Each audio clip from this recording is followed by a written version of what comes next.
5-month expiry date, which means that it's been on the shelf for a few months and then in our house for a few weeks before we eat it. That food has no pranic value. It's dead by the time it goes into your system. What sattva can come out of that food? That food is completely tamasic. And therefore, mind becomes tamasic and slothful. It can't think correctly. It can't make good decisions. Or food full of so many spices, onion, garlic, all of these things. Mind becomes so rajasic, temper flares. And for fast food, for it to taste good, too many spices are there. And so, annamayam hi somya manaha, mind now becomes as temperamental as the food. Tempers flare. What else do we have? Fast technology, fast food, fast cars means fast death. This is what happens. So the source of our greatest pleasure, or the source of what could have been the greatest thing in our life, fast technology, fast decisions, now have evolved into fast food, fast cars. And from things that could have been good, now bad things are coming. From fast decisions, fast relations, we make and break. Divorce happens so easily. Fast food, now fast temper. So the good has now led to bad. From food, which is supposed to be something good, it has now led to a disintegration of our mind. Fast cars has now led to fast death. Fast cars were initially used for the police to be able to come and help us quickly, for ambulance to get to us quickly. Now we want fast sports cars, and our children are suffering for it in the hospitals. So we have taken these things, what could have been a blessing, and turned it into a plague. Mind has become so fast, life has become so fast that it has lost its depth. Surface coverage fast means no time to stop and sink into the depth. And no, we've lost that. Whatever happened to a time when we slowed down, we took our time, we made decisions intelligently? How many of us actually stop before we speak, before we respond to a question? The minute a question comes at the drop of a hat, we respond. And you know what I noticed? I noticed how my grandparents speak. When you ask them a question, they stop and then they respond. But you see your colleagues or your colleagues may pause a little less than the grandparents. Your children don't pause at all. As the generations are going down, things are becoming faster and faster. And we think this is progress. It's digression, actually. I remembered seeing this interview where one woman asked, what happened? She was speaking to an older gentleman who's talking about how successful his marriage was. And she said, how do you survive? How did you end up 50 years of successful marriage? And he said, because we lived in a generation where when something got broken, we didn't throw it out. We fixed it. That's what's not happening now. Things are so fast. When something gets broken, we throw it out. And with that mentality, when our marriage gets broken, we throw that out to divorce. And that's what's happening in my generation. Many of you all have successful marriages, but my generation is messing up marriage. So many of my friends are divorced already. I say, thank God I chose this path. No marriage. But fast thinking, fast technology has seeped into our brain in this way that we don't know how to stop and think anymore. And these were the things many of your generation and the generation before, our grandparents, were able to perfect. So the reason why I'm saying this is the message is we need to slow down, because this can very well save our life, save our soul, so to speak. And I'll show you how. We have to retransform our mind to a mode of slow, deliberate thinking. Think on purpose. We don't think on purpose anymore. Everything just comes out involuntarily. And because of this, what has happened is everything is happening so fast. We're not thinking. And with this fast thinking, whatever comes, we identify with that. And then we solidify that identification over and over by continuing to think on that level. So fast thinking tells me what I see is what I am. So I'm this body. What I identify with is what I am. So I am this mind. And we don't stop to take the depth to analyze out why Am I this body? Why do I think I am this mind? And is it possible that I cannot be these things? And because we've become so accustomed to fast, on the surface, tangible thinking, that's why it's so hard to break out of this thought that I am this body and this mind, because on the surface, it seems like the most obvious thing. Only when we take a little depth to that thinking, we start to realize I can't be this body. Because last lifetime I had a different body, but yet I existed. So then I can't be this body. I can't be this mind because there's a sense in me that I am the same, even when the mind is changing. So I can't. Little bit of depth in our thinking will reveal to us why I cannot be these components. But unless I stop to think, then I'm going to just continually reinforce my erroneous identifications. So this fast thinking is why we have until now, even though done so much Shravanam, not been able to own up the knowledge because of continually propagating these wrong surface notions. So this process of mananam is about slowing down our thinking so we can get to the depths where we can begin to analyze out and understand why I'm not this body, why I'm not this mind. And in this way, through this analytical process of thinking, once I continue practicing it, I can now begin to identify with the deeper sense of who I really am at the level of Atma or Sakshi. So we'll go back to that PowerPoint that we were seeing last week, which showed all of these different levels of I that I identify as physical, mental, and so on. And we're going to start separating them out using slower thinking, using deliberate mananam. So let me share screen.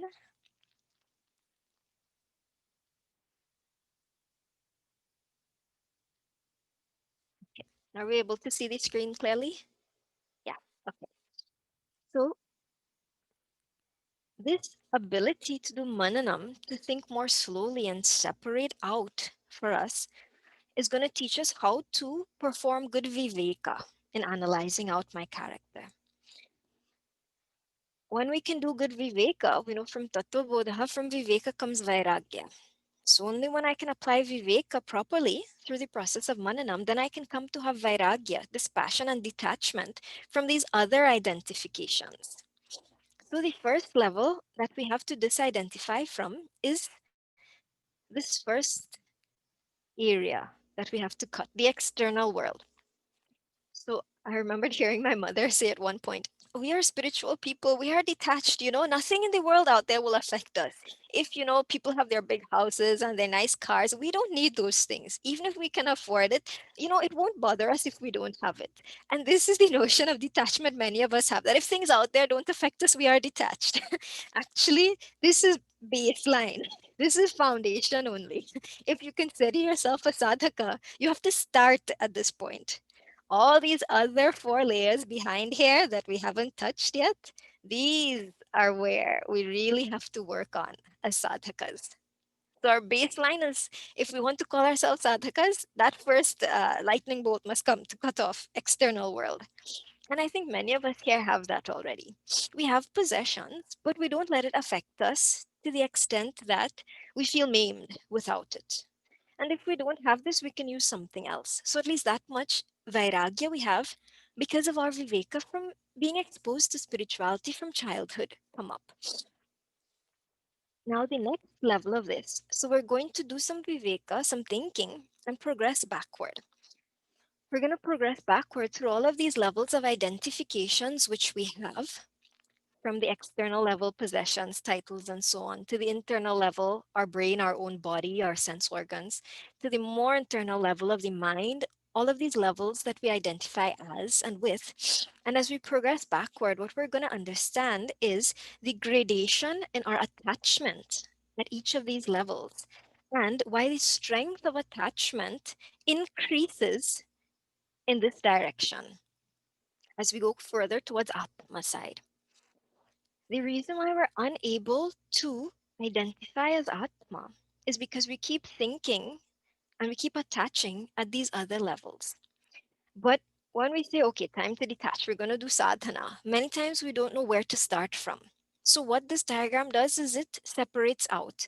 So we say, I have to detach from this mind. I'm not this mind. And we start there. But that's very difficult. That's the stage just before Atma. We have to start practicing with the more external layers like possessions and titles and so on. So we're going to explore why each of these are such a strong attachment and how to begin to have vairagya from each one. So first level of detachment is away from everything external, the rest of the world, and that we can all understand.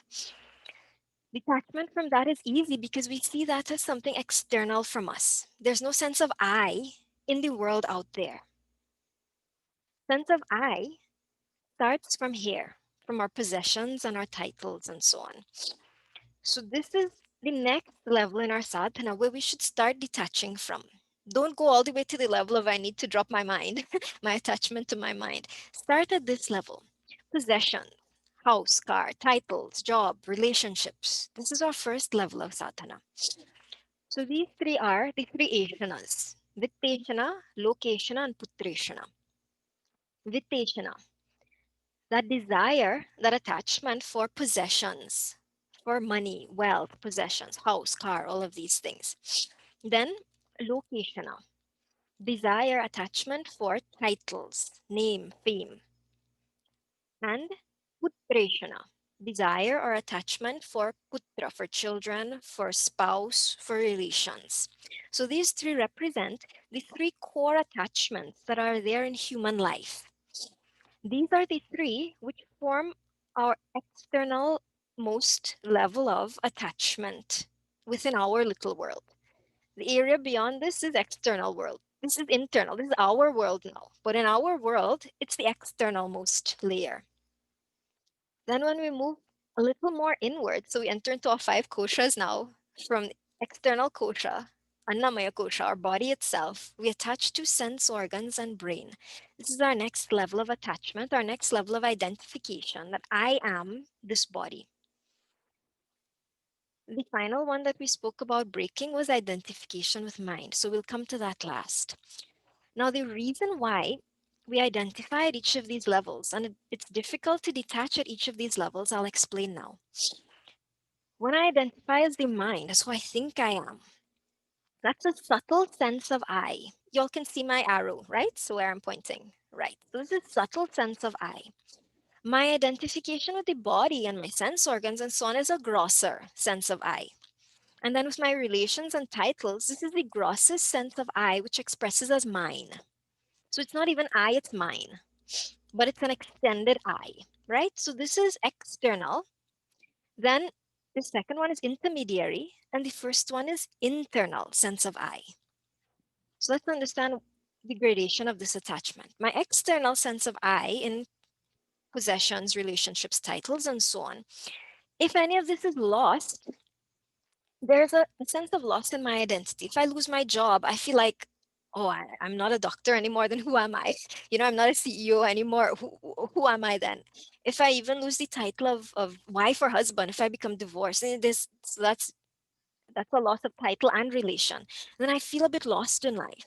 But as we all know, you feel lost for some time. There's a certain loss of identity, but we tend to get over those. Okay, I have to get another job. I have to start working on it. And then many people also, I have to get married again. They start working on that. I'm not condoning that, but I'm just saying this is what we see in the world, that this level of attachment is recoverable from.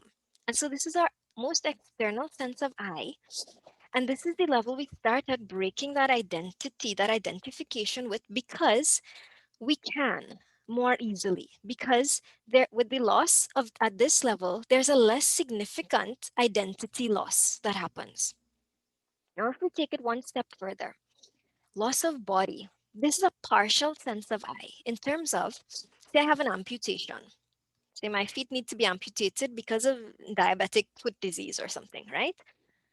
There's a partial loss of my identification. If I don't have my mobility, then who am I? I don't have my independence. It affects you for some time, much longer. This will affect you much longer than losing a job because that's replaceable. But losing your limb, there's a more proximate sense of I. Because I don't I identify with jobs and possessions and so on as mine, but I identify with my body as me. If I go blind, like if I lose my job, I say I've lost my job. But if I go blind, I say, I am blind. I don't say my eyes are blind, like my job is lost. I say, I am blind. So there's a sense of I at the body level. And this is why our attachment to body is so much stronger and so much harder to drop. And that's why this erroneous notion that I am the body has come so strongly in us. But again, that's a partial loss of identity. If we take it one step further to the level of the mind, this is my strongest sense of I, not partial. Total sense of I is here.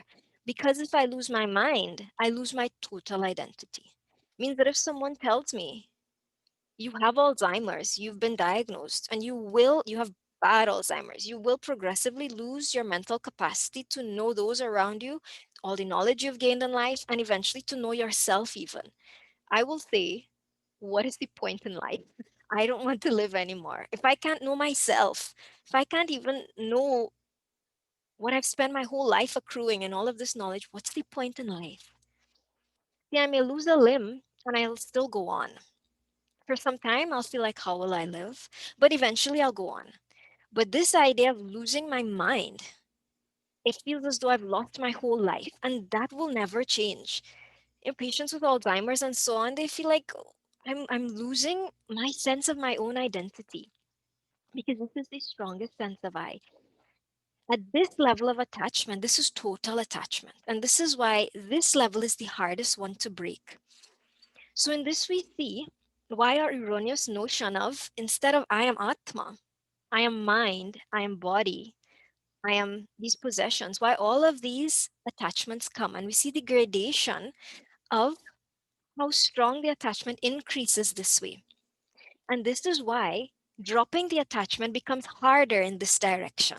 So our sadhana now, if we have to drop, is to drop sequentially one after the next. So we can practice at the lower levels because it's easier to practice there.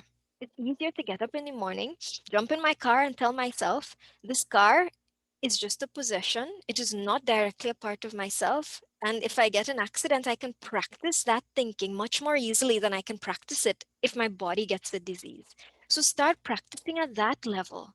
And we can teach ourselves to think in this manner. Then we can extrapolate it across to one level higher. So this is our sadhana. I'll stop sharing screen now. So from this, I want us to understand the gradation of attachment, the gradation of viveka that needs to be applied, and the gradation of vairagya that will come, that is required to drop each of these successive identifications. The strongest identification to drop will be that with the mind. The others, I think we can understand, and now we understand what sadhana we need to implement. This whole process of mananam, we said, was to understand why we are, even though we know we're Atma, why we're unable to own up that knowledge.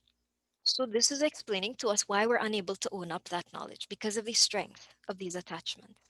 It's also explaining to us how to go about detaching now in a sequential manner, where before, many times when we've studied, we just think, okay, I have to detach. How do I detach? So now we have a scheme to follow.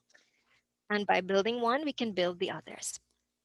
Now, the highest level we said was detaching from that mind. Now, that mind is the one we'll have to spend more time on. The others you can practice on your own. This one, we need to study and do more mananam in order to be able to detach from that mind. So,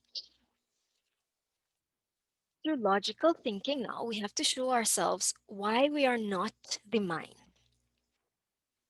So, what is the mind itself? The Brihadaranyaka Upanishad reveals to us what the mind is. It says Kama Sankalpa Vichikitsa, Shraddha Ashraddha, Dhriti Adhriti, Shrihi Dhihi Bhihi, Ityetat Sarvam Manaha. It says mind is a combination of all of these different types of thoughts. Kama Sankalpa Vichikitsa, desire, decision, indecision, faith, lack of faith, modesty, fear, intelligence. All of these means a sequence of thoughts. That's what the mind is. Ityetat sarvam manaha. All of this is mind. It doesn't say mind knows all of this. It says mind is all of this. Mind is that flow of thought. At this very point in time, we know that there's a flow of thought happening in our mind. When we think I can think all of these thoughts. I know all of these thoughts are going through that mind, and these thoughts are revealing to me what I feel and what I am. And so I identify with these thoughts and this mind as me. Are we all having that experience right now by a raise of hand? Okay, good. So we identify as the thoughts that are going through our mind, but that itself proves to us that we are not the mind actually, because we know that there are thoughts going through our mind. And we know that there's someone who's seeing those thoughts, knowing those thoughts go through our mind. Yes? The fact that I can know the thoughts, that I can watch them go through my mind itself are the thoughts. If I can watch the thoughts, then I am something separate from those thoughts. And if the thoughts are what make up mind, then if I can watch those thoughts, means I can watch mind. So who's that one who's watching the mind? So this stuff proves that there's someone else who can observe my mind. So then I am not the mind. I'm that person who's watching the mind. So what I want all of us to do now is actually experience this on a slightly deeper level. So we're going to try a meditative technique right now, one form of meditation to actually watch our mind. So I want everyone to find a comfortable spot, quiet place if you can. If you have kids running around in the background, well, just do your best. But other than that, if you can find a place where you can close doors, feel free to move right now. Find somewhere quiet. I want everyone to sit comfortably. You don't have to fold your legs, but make sure you're comfortable. So you don't have to focus on the body being uncomfortable. You can focus on the mind. I want everyone to take a deep breath and close their eyes. Now just observe your breath for a minute, just so your mind becomes a bit quiet.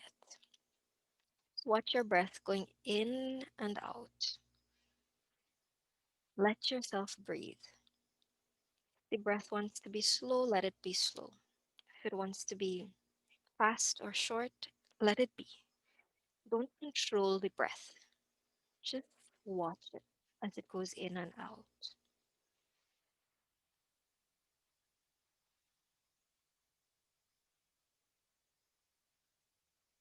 Good. So mind should be somewhat quiet now, to the point where we can observe the thought a bit more easily. Now, right now you're hearing me speaking. The thoughts are going into your mind.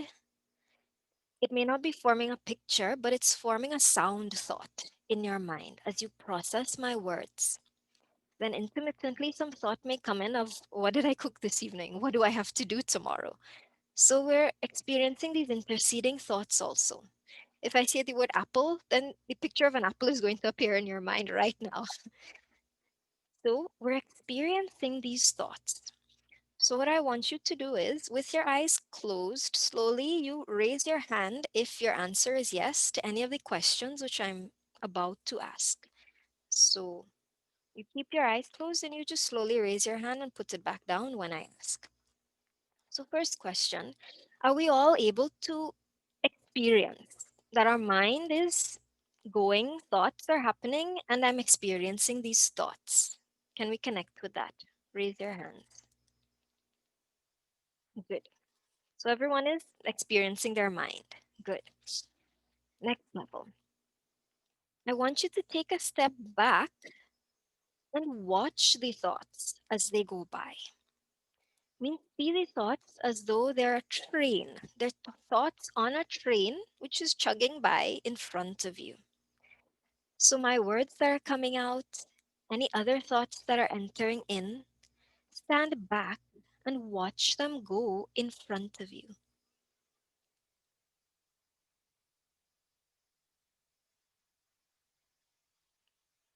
Become aware that you can step back from the thought and there's a sense of I, of me, which is separate from the material and the emotion within the thought that it's watching.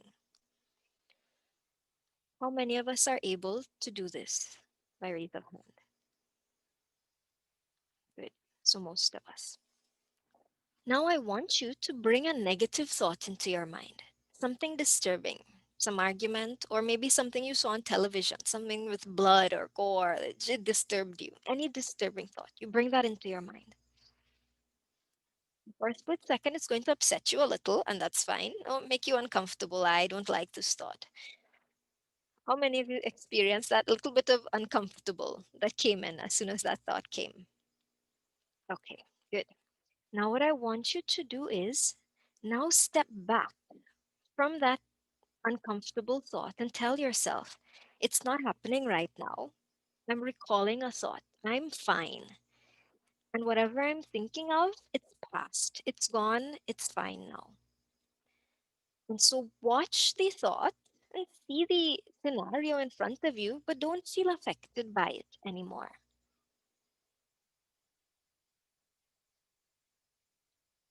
How many of us are able to achieve this? Not feeling disturbed. Good. Excellent. Now you can let that thought go. And again, just watch whatever thoughts come. Just observe them as they float by in front of you.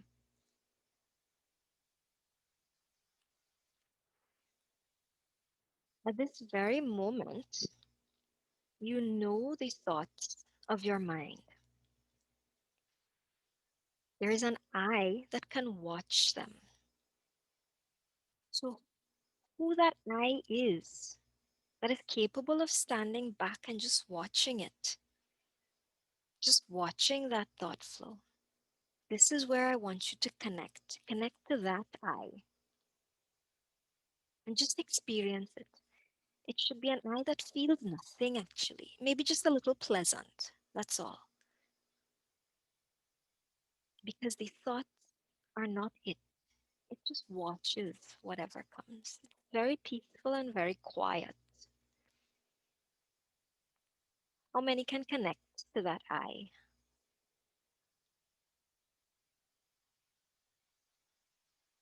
Good. Okay, so you can slowly take a deep breath and open your eyes.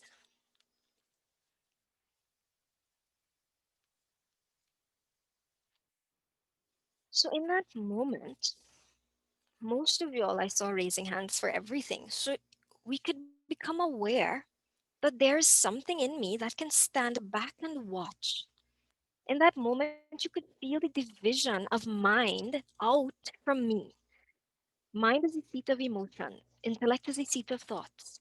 Intelligent thought. I could separate out my intelligent thoughts and my emotions away from me and stand back and watch it, which means there is another me in there other than my mind that can watch that mind. It's that me that I want us to start noticing. When we sit in meditation, it becomes easier to connect to that. But if in our everyday transactions we can stop and just watch our mind, as we begin to practice this, what will happen? See that scenario where I told you bring a negative thought and then step back from it? You were all able, everyone raised their hand, you were all able to step back from it. When we sit by ourselves, we can do it. Imagine if in my daily life, when an uncomfortable situation comes, if I can practice this technique well enough that I can step back from it mentally and not let that scenario affect me anymore. Means that when something emotional is happening, what happens? I jump into that and I feel I am emotional right now. I feel overwhelmed. I don't know what to do. Imagine if you could tell yourself at that point, apply Viveka, step out of it and see the situation separate from me and make myself feel okay. This is happening to my mind, not me. My mind is getting hit with these thoughts, but I have tools in my intellect that can help this mind. And so I see this mind as a little brother that I'm helping along. But I'm the big brother. So it's not happening to me. I can use my big brother intellect to help my little brother mind get through what it needs to get through, and I'm separate from it. When we have that sense of detachment, it becomes much easier to deal with situations. And this, if we practice this type of viveka, we can begin to do in our daily lives. So, this aspect of meditation, of using this viveka to separate out the levels of I, not only can it help me eventually my path to realization, but it has transactional benefit even in my life itself. And what happens when I begin to master my life situations in this way from being able to step back, mind can be quieter for a much longer period of time. Or it can become disturbed and get back quieter in a much quicker time. This is a mind that is now able to keep itself in such balance that it can do Atma Chintanam, that it can keep emotions and thoughts and situations aside, and in its spare time, it can go inward. This is the type of mind we want. This is the type of mind that we can develop through techniques like this. But in order to do this, we have to begin to connect more to that I that can stand back and watch. Now, who was that I that was standing back and watching? It's not Atma. That's not Sakshi. That's just a more subtle pramata, a more subtle experiencer. That's first stage of I, that's the healthy I that I can step back into. That's my first level of viveka that I need to learn just to make my transactional life better. There are more levels of I behind that I can keep stepping back into.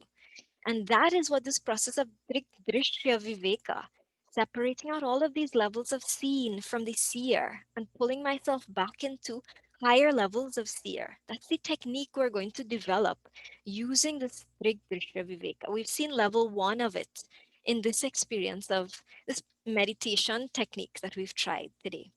And you were all able to connect with it. And you were all able to pull yourself out of a negative thought and make yourself positive, which shows that if you can do it now, with practice, you can do it in transactional life also. So we have the materials. We just have to make the effort to do it. That's all.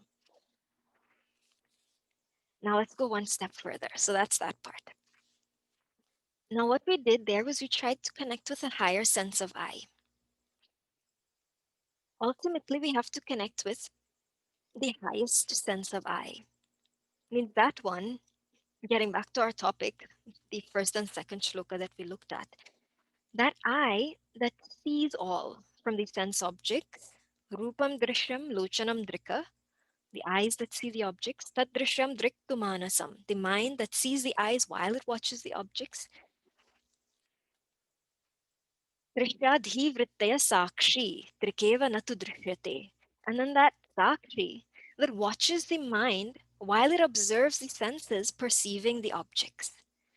This is our all the way step back. So that Atma that watches mind while it watches everything else, that's the sense of I that I ultimately want to connect to. So that's the ultimate perceiver. And they say realization is a knowing that I am that Atma. But that requires that I need to know Atma. So now the question should come, how do I know Atma? How can I come to know Atma? So this is the question that I want to raise here. What equipment do we have available to us to know Atma? What equipments that are part of this Sanghata, this assembly, that are available for knowing anything?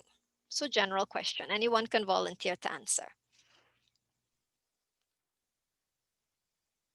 Go ahead, Simama. Our mind, our intellect. Good. Mind and intellect. Anything else that brings knowledge into mind and intellect? Our senses that bring knowledge in. Good. So these are our basic levels of knowers, which the first shloka indicated us. Sense organs, mind, intellect. This is our equipment for knowing. So here's the next question. I'm going to ask, who's there? I saw Kanta Amma before. I'm not seeing her. Kanta Amma, you there? Let me check the next page. Kanta Amma, if you're there, you can unmute yourself. Hariom. Ariyo Mama. Okay, I knew I saw you before. Okay, so Amma, first question is for you. So equipment's available for knowing sense organs, mind, intellect. So first question, can the sense organs know Atma? Actually, to begin with, can the sense organs even know mind?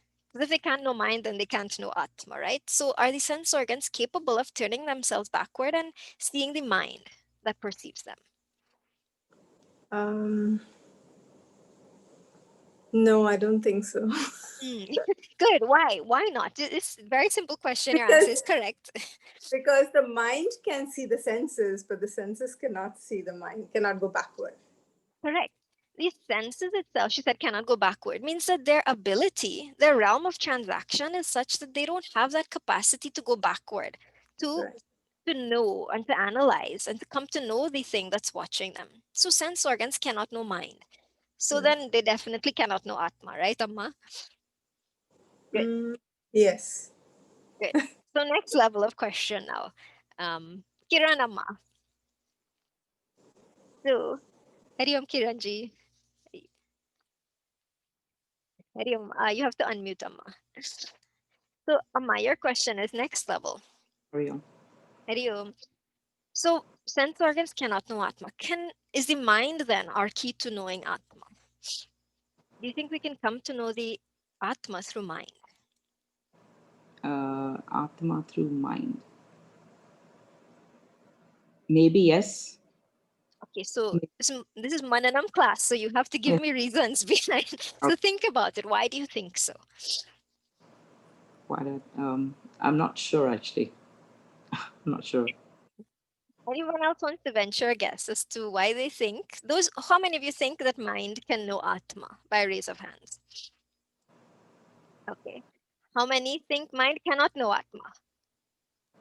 Okay, so we have a nice balance. Good. So I'm gonna ask people who raised their hands for mind can know Atma. Vikram uncle. Okay, so Vikram uncle, why can or how Sorry, can mind? the other way. Mind cannot know Atma. Okay, wait, we'll come to that one after. I want someone to answer. Mind can know Atma. Who raised their hand again? Let me see. Okay, Mind. Akilama. Let's hear Akilama. When we remove the I and the mind is pure, it is only with the help of that mind that we can know Atma, is what I have read. So the help of that mind, we can know Atma, but does that mind itself know Atma? No, the mind itself cannot, but we need the help of the mind. Okay, so help is fine. We're not ruling out help. Who thinks that mind itself can know Atma? Like Jivan Mukta means I know I'm Atma now. In my mind itself, I know I am Atma. So who thinks that's what Jivan Mukta, what having moksha means? By raise of hands. Okay, good. So we have some smart people here. Very nice. But why is that? So I'm not going to ask, can mind not know Atma? Because then everybody has already said, no, it's not at the level of the mind. So that's good because we've all done Shravanam. So we know that's the answer. But we're doing Mananam. So no easy answers here. Someone define to me, why can mind not know Atma? And I'm going to leave 5 minutes open if I have to, but I want people to think. Okay, Vikram uncle, let's hear. The seer cannot be the seen, and the seen can never see the seer. So you're quoting Drg Drsya Viveka, but this is not Shravanam. Let's hear the Mananam behind it. Why? Because if you are an object and I am perceiving and seeing you with my eyes as an object, the object doesn't have eyes to see me. You see, only I can see the object. So a seer cannot be the seen. Okay, and the seen can never see the seer. This is what we had learned a few years back in DBV, and it's logical because an object doesn't have the eyes to see me and henceforth cannot see me, but I with my eye can see the object. Okay, uncle, I want to take that one step further. So I'm going to ask you another question. When we talk about eye and mind seeing an object, that's easy to say because objects don't have eyes or mind, so they can't turn back. But what if I talk about my mind itself? My mind itself has the capacity, the ability for knowledge and the ability to know. So it's not like an object out there which doesn't have a mind. Mind has capacity to know. And mind is intelligent and logical. In my thinking, anything that can be intelligently explained to the mind, it can come to know. So then why can't mind know Atma? Your premise is that the object cannot know the subject because it doesn't have capacity to know. But mind has capacity to know. So how can mind not know Atma then? You see, mind has it's a complex thing. It's got thought structure, etc. and it can perceive within its own realm its own thoughts. But I do not think it can step back far enough to see the Atma, because the Atma is the one that is seeing the mind. You see, the same thing that I said earlier, the seen and the seer. So if the Atma is watching the mind, so the mind is the object, and the Atma is the one looking at the mind. So the seer can never be the seen. That's my logic behind it. Good. Thank you, Uncle. So better mananam. So we're seeing thinking happening now, but Uncle made one statement which was very key, and I'll use that part to build. Uncle said, mind, he used that word realm. I love that word realm. Mind can only see in its own realm. And he said the realm of mind is thought. That was a key statement. So I'm going to take Uncle's statement and take it a bit further, because he started off good, but his mananam didn't continue along that line. So I'm going to continue it for him, but he started the process of that mananam. So this is exactly what I want from this group, for us to even be able to enter into it. So he's entered, which is good. Now we have to take it further. So I'm going to help him take it further. Then after this, you guys are going to have to do this. I'm not going to help you. So he said, mind can only work in its realm. And the realm of mind is thought, right? So every single sense organ can only perceive its particular sense object. Means eyes can only see shape and form. Eyes cannot taste, right? Everything works in the realm of its transaction. Why? Because it was biologically engineered to receive stimulus only within that realm of perception, and it possesses the ability to analyze only in that field. So that's why ears will only ever hear. It will never be able to see, because its realm of perception is only through hearing, and it was biologically engineered to only be able to analyze sound. It cannot analyze sight. It has been engineered in that manner. Similarly with the mind, what's happening is mind's realm of transaction is thought. And therefore, if something cannot be condensed into the form of a thought, then I cannot conceptualize it through mind. This brings up, that's our pratignya statement. Mind cannot know Atma. Why? Because it was not biologically engineered to, or it was not spiritually engineered to. Now we have to give hetus, means reasons why. So we'll use two sets of reasons. So there's a process for logically proving something. Pratignya means your statement of fact. Hetu means you give reasons behind it. Drishtanta, you give examples which people know about, so it helps to prove it. Like how I gave the example of the eyes and the ears. Now I'm going to use it to prove the mind. So we made our pratignya and we gave our drishtantas. Now I'm going to give hetus. This is reasoning. So reasoning is what really makes it strong. So the reasoning is, like we said, everything, because mind's realm of transaction is thought, everything has to be made into a thought for it to be transacted with the mind. Now, first aspect is, a thought is limited. A thought will always have a beginning and an end. We cannot keep one continuous unbroken thought. All of you all here who are married and fell for that line, I have been thinking about you all day, nonstop. Don't believe it, it's a lie.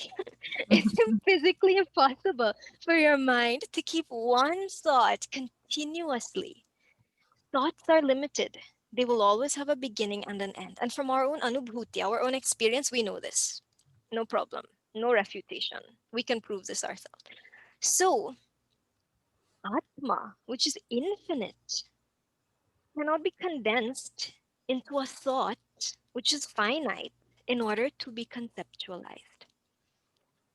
Atma is infinite. How can you put it into the form of finite mind? Sorry. Atma, which is infinite, cannot be put into the form of a finite thought. Where will you put an end to Atma? Shruti tries to explain and indicate what Atma is, but it cannot make us know Atma directly from those words, because words can only create thoughts. So, let me just change this view. Yeah. So, first hetu, that because Atma is infinite and mind can only perceive in the realm of thoughts which are finite, therefore, mind cannot know Atma. This is our first statement of fact. Second statement. So, our Pratigna statement was mind cannot know Atma because it can only perceive in its particular realm. Here's the other set of realms that we can pull out. There are three ontological planes of existence which Shastra teaches us of: Paramarthika, Vyavaharika, Pratibhasika. Paramarthika is the ultimate plane of absolute existence, Brahman. Vyavahara is our transactional, physical realm. And Pratibhasa is our subtle realm of transaction, like thoughts inside of our head and so on. Mind can only interact in the physical world and in my internal world. That's Vyavahara, transactional world, and Pratibhasa, my subtle world, my internal world. Mind does not transact in Paramartha. How many times for the day our mind goes inside, daydreaming or sleeping or whatever, and then mind comes back out? Several times a day, right? But how many times does mind go to the level of Atma, lose itself, disappear, and come back? We don't experience that every day. Well, we're not Mahatmas, most of us, right? So mind does not enter into that realm.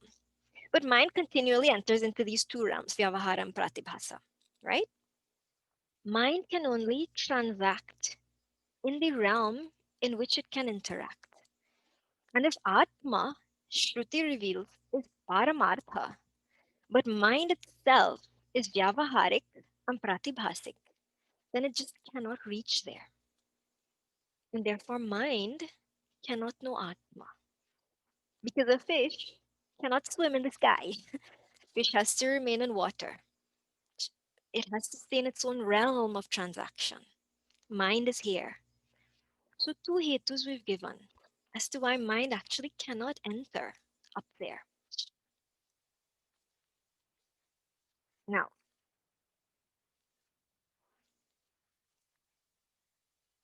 if we have analyzed that the only equipment that we have available for knowing things is mind and intellect, but we've just proven that mind, intellect, and sense organs are beyond the jurisdiction of Atma, then the question should arise, how are we going to know Atma? The only equipment we have available, we just prove cannot reach it. So, again, this is a class of logic, right? We have to think logically. If mind and intellect cannot reach Atma, but yet Atma is known because we have Mahatmas who have proven it, then it must be known by something which is other than mind and intellect. Yes? Logical? Means there must be some other equipment within here that we're just not aware of yet. Because Atma is known. Shruti has said it. Aptavakya is there. And realized masters have tell us Atma can be known. But we've proven cannot be known through mind and intellect. Yet it can be known. So what is that thing other than mind and intellect that we can tap into, that the Mahatmas have tapped into to come to know Atma? That's another level of Drg among this Drshya. And we're going to take ourselves back and back until we also learn to tap into that. That's this process of learning. So next class, we're going to enter into and figure out the secrets behind what secret equipments we have here that we have not tapped into yet. And we all have it. So I hope this inspires us to come back for next week's class. But this much mananam for now, because we dealt with a lot of different topics. I want everyone to think on the hetus that we've given for why it is mind cannot know Atma. And if mind cannot know Atma, then mind cannot be Atma to begin with, of course, because I can know myself. So if I cannot know Atma as mind, then mind is not Atma. So that alone should convince us. But how and why? I want you all to think up more. And if anyone has more hetus they can come up with in next class, please give. As to your question to think on is, why is it that mind, even though having the capacity to know, cannot know Atma? So we gave two reasons. Ontological planes of existence are different, and mind works in the realm of thought. Atma cannot be condensed into the form of a thought because it is infinite. Thoughts are finite. Yeah. So think on these concepts, mull over them, and see if you can. This is your homework. See if you can take these conclusions we came to and trace them back from the beginning all the way to the conclusion again. Practice that process of vichara, mananam, thinking, and then see if you can implement it in your life. Take any random thing and see if you can trace it back to its source. Okay, so this much for this week. Any question before we go? We have 2 minutes. I have one question, Jyotiji. Is this Sumati Amma? Yeah. Yes. Go ahead, Amma. So when we were talking about mind here, are we also talking about intellect or ability to discriminate? Yes, Amma, both. Okay. Because that's why I was a little confused when we were talking about can mind know Atma? I was pretty convinced that mind cannot, but our ability to discriminate and our ability to think and realize, I guess, internalize and realize is where we are sensing the Atma, right? In a way, there's a stepwise progression through that, which we'll go through eventually. But it still comes down to the fact that even if you look at intellect as having the capacity to know Atma, intellect still also, just like mind, knows only through thoughts. It can play only in the realm of thought. So the same hetu applies, that Atma cannot be condensed into a finite thought. So that same hetu would negate intellect also knowing Atma, just as mind.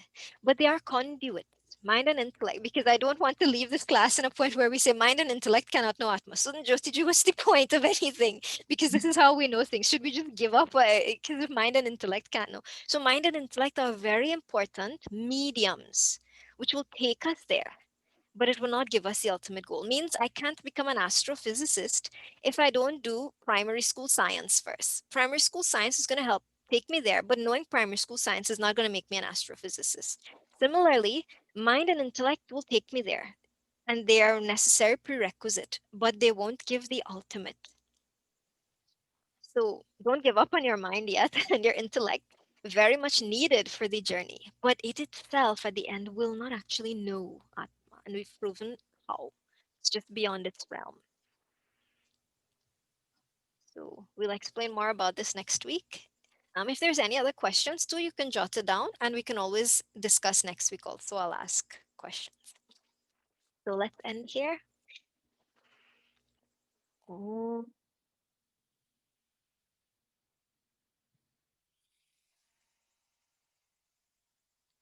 Purnamadah Purnamidam Purnat Purnamudachyate Purnasya Purnamadaya Purnamevavashishyate. Om Shanti Shanti Shanti Harihi Om Shri Gurubhyo Namaha Harihi Om.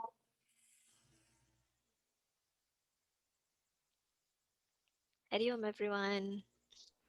Hari Om. Guruji, Hari Om. Thank Hari you. Om. Hari Om. Hari Om. Thank you. Hari Om. Hari Om Jyotiji. Hari Om, Amma. Hari Om. Hari Om, Ramesh Uncle. Hari Om, Gitaji. Hari Om, Mama. Was Hari waiting Om, for Ma. everybody. Okay. Hari Om, Anita, Amma. Okay. Hari Om. Hari Om. Hari Om.